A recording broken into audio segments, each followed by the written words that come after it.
Inilah kisah mukjizat Rasulullah yang terjadi di kebun kurma milik Jabir. Jabir bin Abdullah adalah salah satu sahabat Rasulullah yang paling banyak meriwayatkan hadis dan berumur panjang. Beliau adalah sahabat terakhir yang wafat di Madinah. Namun ketika perang Uhud, ayahnya Jabir gugur sebagai syahid dan meninggalkan 9 orang anak perempuan yang kemudian menjadi tanggungan Jabir. Ayahnya juga meninggalkan hutang yang sangat besar kepada beberapa orang Yahudi yang jaminannya adalah hasil kebun kurma Jabir. Namun tahun itu, hasil panen kurma di kebunnya sangat sedikit dan itu tidak akan cukup untuk melunasi hutang ayahnya. Saat para penagih hutang mendatanginya, Jabir berkata, "Wahai tuan-tuan, hasil panen tahun ini sangat sedikit. Bisakah aku meminta sedikit waktu lagi? Aku berjanji akan melunasi semuanya." Salah satu penagih hutang menjawab tegas, "Wahai Jabir, kami tidak bisa menunggu lebih lama." Dalam kondisi terjepit itu, Jabir mendatangi Rasulullah dan bercerita, "Wahai Rasulullah, ayahku gugur di Uhud dan meninggalkan hutang yang banyak. Bisakah engkau membantuku agar mereka memberi keringanan untukku?" Rasulullah kemudian bergegas mendatangi kebun kurma Jabir. Beliau meminta Jabir memisahkan kurma berdasarkan jenisnya. Kurma ajwa di satu tempat dan jenis lain di tempat lain.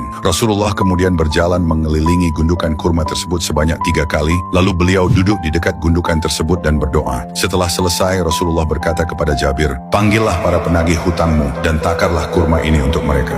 Jabir mulai menakar kurma tersebut untuk satu persatu penagih hutang. Disinilah mukjizat Rasulullah terjadi. Setiap kali Jabir menakar kurma dari gundukan itu, jumlah kurmanya seolah-olah tidak berkurang sedikit pun. Alhamdulillah, seluruh penagih hutang menerima hak mereka secara penuh dan hutang Jabir lunas total. Setelah semuanya selesai, Jabir melihat kembali gundukan kurmanya dan terkejut ternyata kurmanya masih utuh, seakan-akan tidak ada satu kurma pun yang diambil darinya. Hingga akhirnya sisa kurma itu cukup untuk menghidupi Jabir dan adik-adiknya dalam waktu yang lama.